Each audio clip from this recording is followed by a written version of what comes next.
हम सर लोग नया चैप्टर पे आइए। हाँ, आज हम लोग मैस्लो के सिद्धांत की चर्चा करने वाले हैं।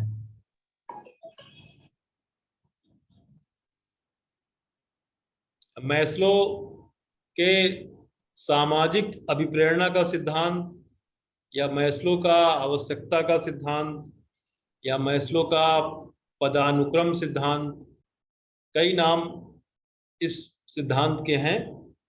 बेसिकली इस सिद्धांत के बारे में अगर किसी ने कुछ पढ़ा हो, थोड़ा बहुत भी कुछ जानता हो, तो यहाँ पर वो पहले अपनी बात रखे। सर हम बताएं? जरूर जरूर, बिल्कुल बताओ। सर अब्राहम मैस्लो ने जो अमेरिकन मनोवैज्ञानिक थे, बोलती जाओ, बहुत बढ़िया, शाबाश।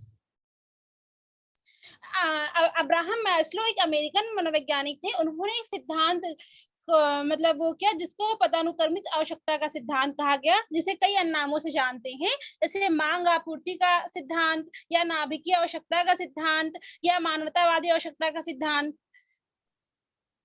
उन्होंने जो वो था उसको कई स्टेप में बांटा था उन्होंने अपने सिद्धांत को। उन्होंने कहा कि पहले निम्न 3 स्टेप दिए, उसे निम्न स्तर में कहा, और 2 स्टेप दिया जो उसे उच्च स्तर पे बताया। तो निम्न स्तर पर उन्होंने कहा कि सबसे पहले इंसान की शारीरिक आवश्यकता होती है, उसे नींद चाहिए, उसे भोजन चाहिए, उसे पानी चाहिए। जब उसे नींद और भोजन और पानी जब मिल जाता है उसे होती है, जिससे मतलब बिल्कुल नीचे स्तर की जो उसकी आवश्यकता होती है, शारीरिक आवश्यकता, जब वो पूरा होगा तभी वो सुरक्षा की तरफ जाएगा। जब तक उसके अगर वो शारीरिक आवश्यकता नहीं पूरी होगी, तब तक वो सुरक्षा की तरफ नहीं जाएगा। तो सबसे पहले हमें शारीरिक आवश्यकता को तरफ देखना चाहिए, फिर सुरक्षा की तरफ जाता है। जब उसे सुरक्षा समाज में मिलने लगती है, समाज में वो अपने को सुरक्षित महसूस करता है, तो वो परिवार बनाता है, समाज से मिलता है, मित्र बनाता है, मित्र मंडली का निर्माण करता है, प्रेम की आवश्यकता उसे होती है। जब उसे प्रेम मिल जाता है, परिवार हो जाता है, उसे सम्मान मिल जाता है, उसे मित्र उसके हो जाते हैं, तो फिर वो अपनी जो पहचान समाज में बनाना शुरू करता है। सर आप हंस रहे हैं, कुछ गलत तो नहीं है मेरा? बहुत शानदार बोल रही हो, बहुत अच्छा, शाबाश। सर जब उसे प्रेम मिला, सब समाज मिला, मित्र मिले, तो फिर वो अपनी पहचान बनाना चाहेगा, क्योंकि पूरी दुनिया अगर कहीं ना कहीं देखा जाए तो अपने सेल्फ रिस्पेक्ट के लिए ही कार्य करती है, कि उसे समाज में एक सम्मान मिले, उसे लोग समझे, उसे लोग जाने। वो एक मिनट तुमको हम कुलसुम रोक रहे हैं। बाकी लोगों से मैं ये चाहता हूं कि जो कुलसुम बोल रही है उससे बोलते समय कोई ऐसी चीज समझ में ना आए अगर, तो उसको आप नोट करेंगे, और बाद में इसकी जब इसका वक्तव्य समाप्त होगा तो तुम लोग उसको पूछोगे भी। हाँ कुलसुम, जारी रखो। सर आप डर रहे हैं। शाबाश बेटा, बहुत बढ़िया। तो सर अगर उसे सम्मान जब मिलेगा, अगर उसे प्रेम मिल गया, परिवार उसका हो गया, सब कुछ होगा, तो वो चाहेगा समाज में से सम्मान मिले। जब अगर उसे सम्मान मिलेगा, फिर उसके बाद उसे उसका जो लक्ष्य होगा, फिर उसके जो आत्म सिद्धि, उसे जब उसे सम्मान मिल जाएगा, सब कुछ होगा, तो वो अपने लक्ष्य में जो उसका लक्ष्य होगा उसमें वो अपने लक्ष्य की तरफ जाएगा, और उसे लक्ष्य जब प्राप्त हो जाएगा तो आत्म सिद्धि करण कर लेगा, अर्थात वो उसके जो जरूरतें होंगी वो पूरी हो जाएंगी, वो आत्म संतुष्ट हो जाएगा। बहुत बढ़िया, शाबाश। ऐसा कुछ हमने पढ़ा था सर। तो इसमें तुम्हें कोई कंफ्यूजन या कोई ऐसी चीज लगती है जो मुझसे पूछनी चाहिए?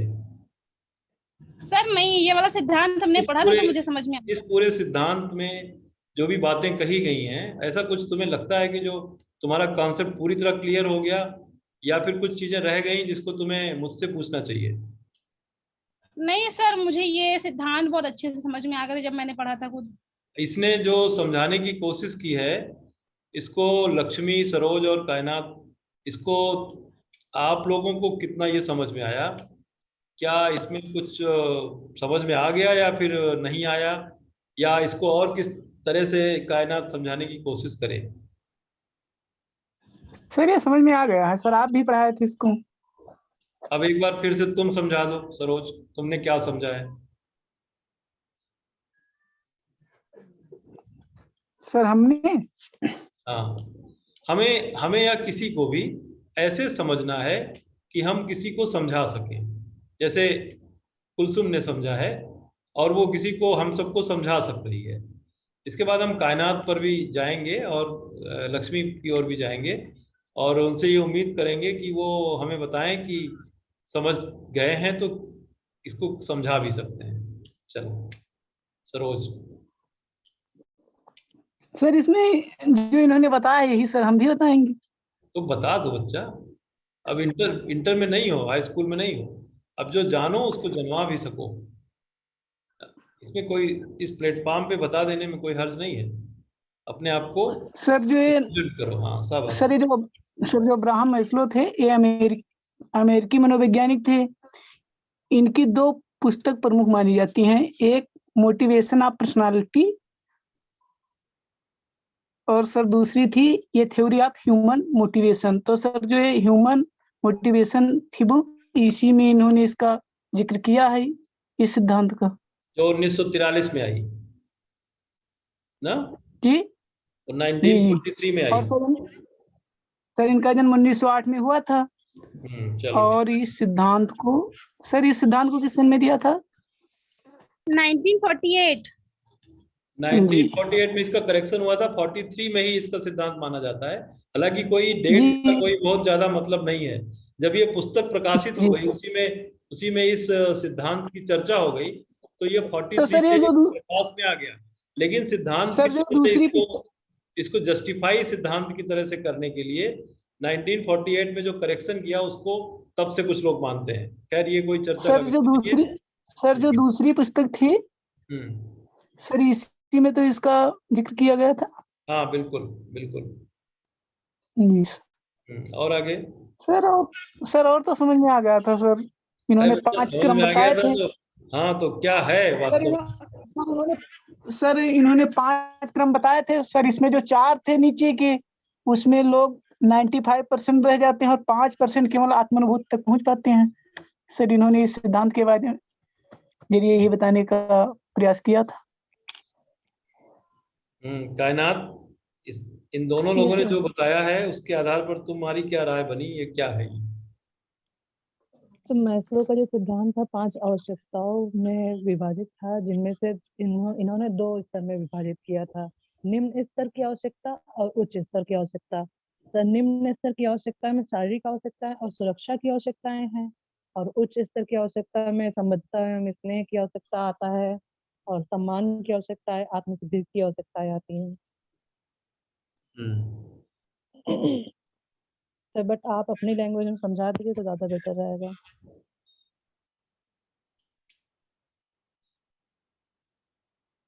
अब जिस तरह से जटिलता जीन पियाजे और इसके पहले जो सिद्धांत हम लोगों ने पढ़ा, पंडूरा, पंडूरा भी वैसे बहुत ज्यादा जटिल नहीं है। और संज्ञानात्मक विकास का जो सिद्धांत था वो भी कोई उतना वैसे सर जटिल नहीं था। लेकिन कुछ चीजें सर उसमें ऐसी रहती हैं जिसको थोड़ा सा विद्यार्थियों को ग्रहण करने में थोड़ी मुश्किल होती है। लेकिन यह तुम मानो कि जब हम एक दूसरे सिद्धांतों से एक दूसरे का कनेक्शन जोड़ने लगते हैं, तो वह एक तरह से हमारी सबसे बड़ी बात होती है सीखने का। वह जो स्टेज होता है वह बहुत ही बेहतर स्टेज और बहुत व्यापक स्टेज होता है। जब हम एक दूसरे सिद्धांत की तुलना और एक दूसरे सिद्धांत से उसको कंपेयर करके कुछ चीजों को उससे लेने लगते हैं और सीखने के एक क्रम में हम पहुंच जाते हैं, दिमाग को उस तरह से सेट कर लेते हैं या सेट हो जाता है, तो वो स्टेज जो है बहुत अच्छी होती है। और अगर तुम जरा सा सोचो, तो जब हम लोग जीन पियाजे को पढ़ रहे थे तो उन्होंने बच्चे के विकास की 0 साल से लेकर के 16 साल तक के जो स्टेजेस हैं उनकी बात वो कर रहे थे। और उन स्टेज में पहले स्टेज में क्या हुआ, फिर दूसरे स्टेज में, तीसरे स्टेज में, इस सिद्धांत को और उस सिद्धांत को याद रखने के लिए अगर हम सोचें, जैसे किसी किसी को लगता है कि ये जो नीड का सिद्धांत है मैस्लो का, ये बहुत इजी है। तो आपको जब नीड का सिद्धांत इजी लग रहा है तो आपको जीन पियाजे का भी सिद्धांत इजी लगने लगेगा। और ये बात मैं खास तौर से कुलसुम के लिए कह रहा हूँ। तो जो वीडियो उस दिन बनाया गया था और उसमें यूट्यूब चैनल पर अपलोड है, उसको फिर से 2-3 बार देखने की कोशिश करना, और फिर तुम्हें संज्ञानात्मक सिद्धांत पर भी एक तरह से एक अधिकार सा हो जाएगा, तुम्हें लगेगा कि ये इतना टफ नहीं है जितना हम सोच रहे थे। आज हम जो मुख्य सिद्धांत जिसको सरल मान करके पढ़ रहे हैं, वास्तव में यह एक तरह से मोटिवेशन का सिद्धांत है। और यह एक सिद्धांत ऐसा सिद्धांत है जो आधुनिक युग के तमाम कारपोरेट जगत के लिए वरदान जैसा है। यह सभी कंपनियां इस तरह के सिद्धांत का इस्तेमाल अपने यहाँ एम्प्लॉइज के रोके रहने के लिए करती हैं। और जो कंपनियां पूरे विश्व में इस समय राज कर रही हैं, उन कंपनियों की ये आइडियोलॉजिकल इस तरह का ये थियरी है।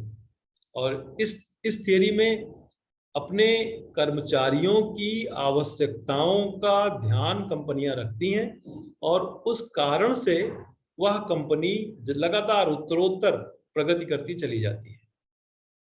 एक आवश्यकता पूरी करना, फिर दूसरी आवश्यकता पूरी करना, तीसरी आवश्यकता पूरी करना। जैसा कि अभी सरोज बोल रहा था कि जो 5% लोग हैं वह केवल लास्ट स्टेज तक पहुंच पाते हैं, 5% लोग लास्ट स्टेज तक पहुंच पाते हैं, बाकी पहले, दूसरे, तीसरे और चौथे स्टेज तक पहुंच पाते हैं। लेकिन सामान्य जो बात है वो यह है कि मैस्लो ने जो प्रेरणा की बात कही, मेन बात है प्रेरणा, कि व्यक्ति प्रेरित कैसे होता है। अब जैसे आज की इस क्लास में कल की क्लास की तुलना में, कल की क्लास में कुलसुम नहीं थी, अंशु नहीं थी। अंशु, तुम आज की क्लास में आई हो, और इस क्लास में आने के लिए या कायनात अक्सर दूसरे ही कक्षा में होने के बावजूद भी बीए वाली क्लास में भी चली जाती हैं, बीए की क्लास में भी आ जाती हैं, और मीनू भी बीए की क्लास में भी आ जाती हैं, और एमए में भी आ जाती हैं। ऐसे कुछ विद्यार्थी हैं जो सभी कक्षाओं में आना चाहते हैं। यह जो समझ है तुम्हारी, यह जो बात है, यह तुम्हें ऐसा लगता है कि इस चैप्टर की या इस जो प्रकरण है उसकी हमें आवश्यकता है। वो भले ही हमारे कोर्स में नहीं है, आज नहीं है, हो सकता है कल उसकी आवश्यकता होगी। यह एक तरह से तुम्हारा अपना खुद का मोटिवेशन है, लेकिन ये मोटिवेशन का एक स्टेज है। ये सबके साथ ऐसा नहीं होता है कि सब ऐसा सोचते हैं। कई बार ऐसा होता है कि इस स्टेज को आने में बहुत समय लग जाता है, और तब तक आप बहुत कुछ गंवा चुके होते हैं। इस स्टेज पर कुछ लोग बहुत जल्दी आ जाते हैं, बहुत कुछ पा जाते हैं। ऐसे बहुत से एग्जाम्पल भी हैं तुम्हारे सामने। जैसे तुमने कहा कि 5% लोग हैं ऐसे जो आत्म अभिव्यक्ति तक पहुंच पाते हैं, आत्माभिव्यक्ति कर पाते हैं, और अपने जीवन के उद्देश्य के बारे में समझ पाते हैं। लेकिन इसको आते आते, स्टेज आते आते बहुत टाइम बीत जाता है, काफी वर्ष बाद वो ऐसा सोच पाते हैं। लेकिन विद्यार्थियों, तुम्हारे सामने बहुत से ऐसे एग्जाम्पल हैं जिन्होंने बहुत कम उम्र तक इस धरती पर जीवन जिया, और वह अपने चरमोत्कर्ष तक पहुंचे, और जाने के बाद उनको अभी तक लोग याद करते हैं। जैसे मन में आपके आ जाए कि हमको हमारी शरीर की सारी आवश्यकताएं पूरी हो रही हैं, हम सुरक्षित भी हैं, हमारी सुरक्षा की भी कोई दिक्कत नहीं है, और हमारे दोस्त यार भी बहुत काफ़ी हैं, समाज में भी हमारी अच्छी खासी समझ है, लोग हमें एक्सेप्ट करते हैं, और हमें न केवल सामाजिक मित्रता है हमारी अच्छी, बल्कि लोग हमें उस लायक समझते हैं और हमें रिस्पेक्ट भी करते हैं। अब इन सब चीज़ों की स्थिति में तुम अपने को मानते हो, और कई बार इन स्थितियों के आने के पहले भी तुम ये सोचने लगते हो कि मेरा जो जीवन है वह क्यों हुआ, मैं इस धरती पर क्यों जन्म लिया हूँ, मेरे जन्म लेने का कारण क्या है। और कभी कभी ऐसी स्टेजेस आती हैं, या कभी कभी ऐसी परिस्थिति होती है कि आपको लगता है कि नहीं, हमें हमारी शारीरिक आवश्यकता ठीक है, सुरक्षा की आवश्यकता या सामाजिक दायरा या हमारी समाज में जो प्रसिद्धि है उसकी सबकी तुलना में देश की रक्षा और देश की सेवा और देश के लिए कुछ करने का जो जज्बा है वह जरूरी है। इसी जज्बे के कारण बहुत कम उम्र में भगत सिंह को फांसी हो गई, बहुत कम उम्र में चंद्रशेखर आजाद शहीद हो गए, बहुत कम उम्र में स्वामी विवेकानंद ने विश्व को संदेश दे दिया, बहुत कम उम्र में बहुत सारे लोगों ने कर लिया। तो इसका मतलब यह है कि वह जो स्टेज है वह उनकी स्टेज पहले आ गई, और उस स्टेज के आने का जो समय वास्तव में था वह अलग से था। लेकिन इस सिद्धांत को हम इस आलोक में इसलिए देखते हैं क्योंकि इस सिद्धांत को हम केवल किताबों से पढ़कर या YouTube चैनल पर उसके बारे में देखकर जितना जानते हैं उससे कुछ ज्यादा भी जाने, और हम थोड़ा व्यापक सोच पाए कि सिद्धांत वास्तव में क्या है। ये ऐसा तुम लोगों को नहीं सोचना है कि आज की डेट में जब तुम बड़े हो जाओगे और बड़े हो जाओगे, अब इस सिद्धांत को समझो जरा सा। जैसे ये सिद्धांत ये कहता है कि सबसे पहले मनुष्य का जो सबसे पहला आवश्यकता, जो सबसे पहली आवश्यकता है वह है आपके व्यक्ति की, मनुष्य की शरीर की आवश्यकता। तो ये शरीर की आवश्यकता क्या है? भोजन, पानी, नींद। सर रोटी कपड़ा मकान। रोटी कपड़ा मकान। क्यों अंशु, शरीर की आवश्यकताएं कौन कौन सी हैं? सबसे बड़ी आवश्यकता क्या है? तो भोजन। सबसे बड़ी आवश्यकता भोजन नहीं है देवी जी। सर हवा और जल। सबसे बड़ी आवश्यकता हवा है, बिल्कुल सही। सबसे बड़ी व्यक्ति की, मनुष्य के शरीर की जो सबसे बड़ी आवश्यकता है वह क्या है? वह है हवा। अभी आपने देखा कि ऑक्सीजन के कारण बहुत से लोग मर गए। कोरोना काल में सब कुछ होते हुए भी हवा ठीक से नहीं सांस ले पाने के कारण व्यक्ति का जीवित रहना संभव नहीं रह पाया।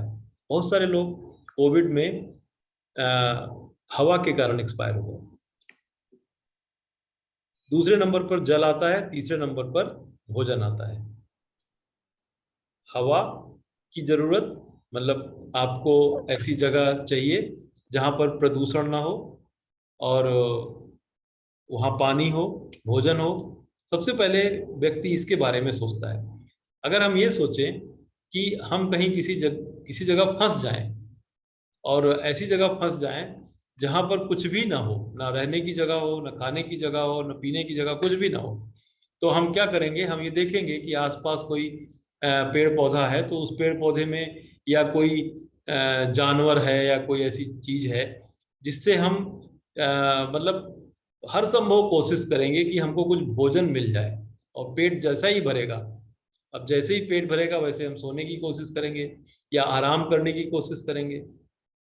अगर पेट नहीं भरा है तो आपको प्यास लगी है, भूख लगी है, तो आप कोशिश करेंगे कि जल्दी से जल्दी भोजन मिल जाए और जल्दी से जल्दी पानी मिल जाए। कई बार ऐसा होता है कि पानी आपको घर में अगर पानी है तो आपका अगर आरओ खराब हो गया है तो आप डायरेक्ट वाले से पानी नहीं पीते, 2-3-4 घंटे कोशिश करते हैं कि वो आरओ आपका बन जाए, और उसी आरओ का पानी जब उपलब्ध होता है तभी पीते हैं।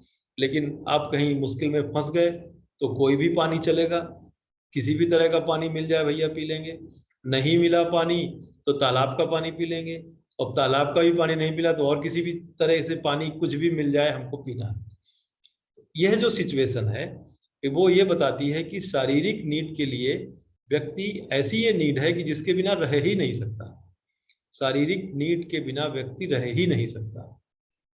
तो मैस्लो इसको सबसे नीचे के क्रम में रखते हैं। जो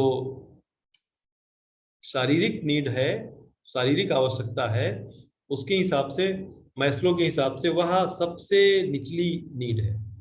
और इस सबसे निचली नीड का जो आवश्यकता है, उस आवश्यकता के बिना मनुष्य का जीवन संभव नहीं है। अब सपोज करो कि तुम ऐसी जगह कहीं फंसे हुए हो जहां पर तुम्हें भोजन की आवश्यकता है, और भोजन जब तुम्हें मिल गया तो अब तुम ये सोचोगे कि इस तरह से समझ लो कि जैसे तुम्हें, सर आप दिख नहीं रहे हैं। तुम दिख रही हो क्या? सर आप तो दिखिए। नहीं, हम नहीं दिखेंगे। दिखने दिखने से कुछ विशेष बात मिल जाती है क्या? हाँ सर, ज्यादा अच्छा लगता है पढ़ने में। तो लगता है कि कोई है, पढ़ा रहा है कोई। जी। सही सही है। चलो, तुम्हारी मांग पर मैं फिर दिख जाता हूँ। लेकिन धन्यवाद गुरुजी। तुम लोग भी दिखा करो। हमको सरोज ने कई दिन कहा कि सर आप दिखते नहीं हैं, और फिर मैं दिखने लगा। कभी कभी नहीं भी दिखता हूँ, कभी दिखने लगता हूँ। तो लेकिन तुम लोग कभी नहीं दिखते हो, तो तुम लोग भी कभी कभार दिख जाया करो। अगर नेटवर्क की समस्या है तो बीच बीच में जब बोलने लगो तब तो जरूर दिख जाओ, है ना। सवाल का जवाब देते समय तो जरूर ही दिख जाओ। तो मैस्लो के हिसाब से जो पहली आवश्यकता है वह है शारीरिक आवश्यकता।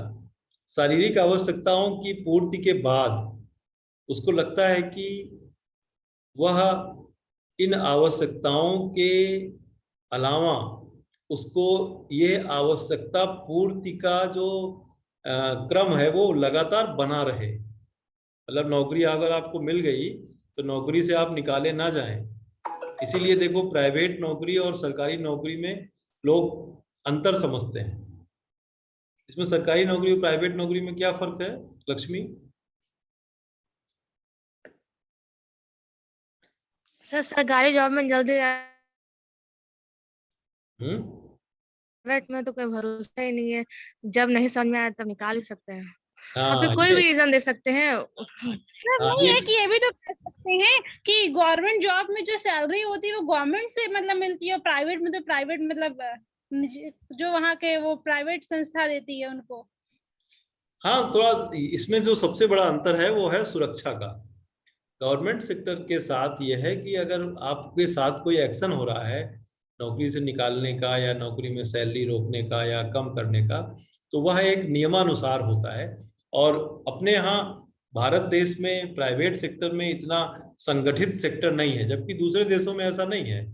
प्राइवेट सेक्टर में भी पूरी तरह से संगठित है। कोई भी बड़ी कंपनी किसी भी इम्प्लॉय को ऐसे नहीं निकाल सकती, ना तो उसकी सैलरी रोक सकती है, कोई भी नहीं करता। लेकिन जो छोटे छोटे तमाम प्राइवेट काम है वहां पर ऐसा है। तो अगर प्राइवेट नौकरी में जा रहा है कोई विद्यार्थी या कोई भी व्यक्ति, तो वह ये कोशिश करता है कि उसकी नौकरी की सुरक्षा की गारंटी वह कंपनी भी उसको दे। ठीक है, तो ये दूसरा जो नीड है वह हमें सुरक्षा की ओर ले जाता है। और अगर कोई व्यक्ति कहीं फंस गया है, किसी मुश्किल समय में है, तो पहले वो अपना भोजन की व्यवस्था करेगा। अगर उसको भोजन वगैरह मिल गया ठीक से, पानी वानी ठीक से मिल गया, तो फिर वह ये देखता है कि उसको कोई मारे पीटे ना, उसको कोई सताए ना, या कोई जानवर उसको खा ना जाए। इस तरह की चिंता उसको होती है, इसलिए वो अपने ऊपर एक छत की कोशिश करता है। हालांकि छत भी शारीरिक आवश्यकता है, लेकिन फिर घर बनाना और नौकरी में स्थायित्व रहना, इस तरह की कोशिश में वो लग जाता है।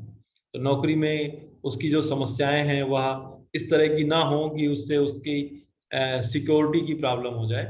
तो जो दूसरी नीड है मैस्लो के अनुसार, वह है व्यक्ति की सुरक्षा की आवश्यकता। व्यक्ति अपने सुरक्षा को लेकर के चिंतित रहता है। अब तीसरा जो स्टेप बताते हैं मैस्लो, ये दोनों ही नीड जो है, पहली दूसरी, ये सबको जरूरत है इसकी। सबको जरूरत है। जैसे लक्ष्मी, तुम लड़कियों के लिए अगर सोचा जाए तो तुम लड़कियों को अभी मैं कह दूं कि तुम लोग जो है, लक्ष्मी तुम ऐसा करो कि तुम अभी घर से निकलो और सीधे लखनऊ आ जाओ मेरे यहाँ। और अभी सरोज से कह दूं कि सरोज तुम ऐसा करो कि तुम जल्दी से तैयार हो जाओ और कल तक तुम मेरे घर आ जाओ। या लक्ष्मी से कह दूं कि तुम भी कल तक मेरे घर आ जाओ। तो अब सरोज के घर से निकलने, चलने और तमाम चीजें सोचने विचारने का ज्यादा समस्या नहीं है, लेकिन एक लड़की होने के कारण लक्ष्मी के लिए यही समस्या है। लक्ष्मी को घर से परमिशन लेनी होगी, घर के लोग ये समझेंगे कि कौन बुला रहा है, क्यों बुला रहा है, तमाम बातें सोचेंगे, विचारेंगे। उसके बाद फिर वह किसी के साथ करके, किसी वाहन के साथ करके तुमको भेजेंगे। यहाँ पर ये बात कुछ समझ में आ रही है? ऐसा होगा कि नहीं होगा लक्ष्मी? Yes sir. ऐसा होगा ना? कायनात, अब कायनात से कल बात हो रही थी। कायनात Yes, कह sir. रही थी कि हमने टीका नहीं लगवाया अभी सर, जबकि इसके पापा जो हैं मेडिकल डिपार्टमेंट से ही रिटायर हुए हैं। तो इनकी समस्या यह है कि हम पापा से बात करेंगे, पापा से फिर वो बताएंगे कि कब लगना है, कहाँ लगना है। वो हमें रिसिया नहीं भेज सकते हैं, या किसी दूसरे वैक्सीनेशन सेंटर पर नहीं भेज सकते हैं, या कहाँ भेज सकते हैं। लेकिन अगर अभी सरोज को भेजना हो तो सरोज अपना खुद ही चले जाएंगे। हो सकता है घर पे पूछने की जरूरत भी ना पड़े। क्यों सरोज? जी सर। तो सुरक्षा की जो समस्याएं हैं वह व्यक्ति वाइज, जेंडर वाइज, जाति वाइज, समाज वाइज, नौकरी वाइज और विद्यार्थी वाइज सब अलग अलग होता है। समझ गए ना? तो सुरक्षा किसी की उसी उसी उसी तरह की सुरक्षा, उसी तरह की सिचुएशन में वो सुरक्षित महसूस करता है, और दूसरा उसी तरह की सिचुएशन में असुरक्षित महसूस करता है। तो सुरक्षा के अलग अलग मापदंड हैं, हर व्यक्ति के लिए अपने अलग अलग मापदंड हैं, लेकिन सिक्योरिटी उसको चाहिए। ठीक है? इसके ऊपर जैसे मान लो आप किसी व्यक्ति को या तुमको ही अपने बारे में ही सोचो। जब मैस्लो का सिद्धांत पढ़ो तो अपने बारे में ही सोचो। अब तुम्हें मिल गई सिक्योरिटी भी, तुम निश्चिंत हो गए, तुम्हें एक नौकरी बढ़िया मिल गई, और तुम्हें एक बढ़िया सा नौकरी में ये भी मिल गया कि हम जल्दी से इसमें हटाए नहीं जाएंगे। तो और अपने से डिसीजन लेने लायक आप अपने आप को बना चुके हैं, सुरक्षित महसूस कर रहे हैं। तो इसके बाद अब आपको क्या चाहिए? एक नॉर्मल व्यक्ति को क्या चाहिए? सर हम्म। सर उसको परिवार चाहिए, समाज चाहिए, उसे मित्र चाहिए। शाबाश। उसको परिवार चाहिए, समाज चाहिए, मित्र चाहिए। अब उसको सैलरी भी मिल रही है, उसके पास अच्छा सा घर भी है, रह भी रहा है, सुरक्षित है, सब कुछ है, लेकिन वह अकेला है, अकेला नहीं रहना चाहता। अब वो चाहता है कि मित्रों के साथ मिले, बैठे, कभी रेस्टोरेंट में भोजन करे, या कभी गप्पे मारे, कभी जा करके चाय वाय पिए किसी से, किसी के साथ बैठ के, या कोई उसको एक एक फ्रेंडशिप का एक दायरा मिले, एक समाज मिले उसको। तो इसलिए ये तीसरी जो नीड है वो तब शुरू होती है जब उसको शारीरिक और सुरक्षा वाली नीड पूरी हो जाती है। कोई भी ऐसा व्यक्ति तुम्हें नहीं मिलेगा जो मित्रों के साथ बैठा रहेगा और असुरक्षित रहेगा, और उसको बहुत बुरी तरह से भूख लगी रहेगी। क्यों कायनात? Yes, sir. शारीरिक जरूरतें अगर उसकी हैं, और वह उसके ऊपर एक कोई व्यक्ति पिस्तौल लिए खड़ा है, तुम्हें मार देंगे, और उसको भोजन भूख भी लगी है, तो Yes, sir. तो ऐसी स्थिति में वो हमसे या तुमसे या किसी दोस्त से बात करेगा? बात करने की No, स्थिति sir. में रहेगा? तो इसलिए ये आवश्यकता उसको तब लगती है जब वो इन पहली दोनों आवश्यकताओं से ऊपर उठ जाता है। ठीक है?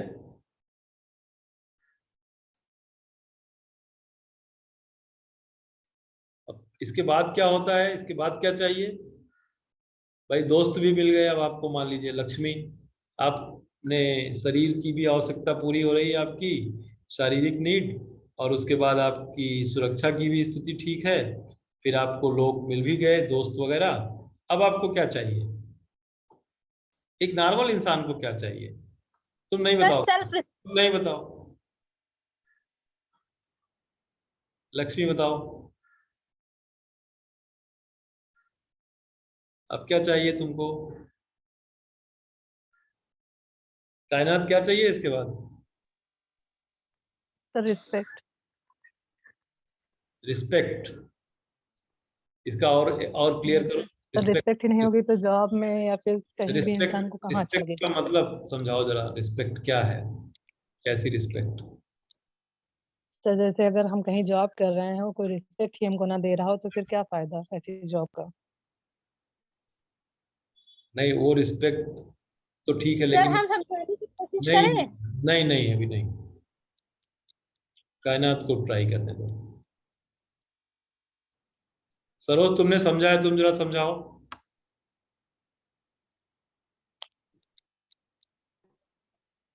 हेलो हाँ, तुम जरा सर, आवाज आ समझाओ। रही है? आ रही है, बिल्कुल आ रही है।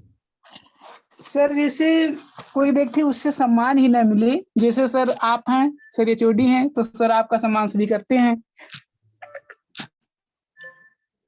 तो मतलब एक तो ये कि नौकरी मिल जाए, मतलब खाना पीना मिल जाए, नौकरी मिल जाए, उसमें सुरक्षा मिल जाए, और दोस्त दोस्त मिल जाए, उसके बाद तुमको एचओडी भी बना दिया जाए। सर सम्मानित, सर जैसे आप हैं सर एचओडी पद पे हैं तो सर आपका ज्यादा सम्मान होता है, और सर जो नीचे हैं सर उनका कम होता है। सर इसी प्रकार सम्मान की आवश्यकता रहती है। ये देखो, यही सब चीजें होती हैं जो टीचर की जरूरत में बताती हैं। किसी भी कोर्स को समझने के लिए ये जो चीजें, भ्रांतियां तो लोगों के मन में आ जाती हैं, और ये तभी निकलती हैं जब डिस्कशन करते हैं। अब समझाओ कुलसुम, तुम जरा।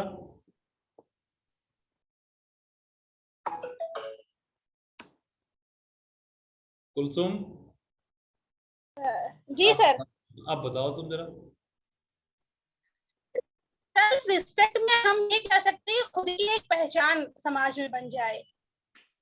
नहीं, जो इसने बताया, एक एग्जाम्पल लेकर बताया, मुझे उसमें जोड़ा उसको कि एक एचओडी की रिस्पेक्ट ज्यादा होती है और बाकी टीचर्स की कम होती है। ये सर मैं ये दिमाग में कैसे आ गया? क्या ये उचित है ये एग्जाम्पल? सर मुझे ये सही लगता। सही है? सर नहीं। ये सही नहीं है बिल्कुल। तो फिर क्या सही है?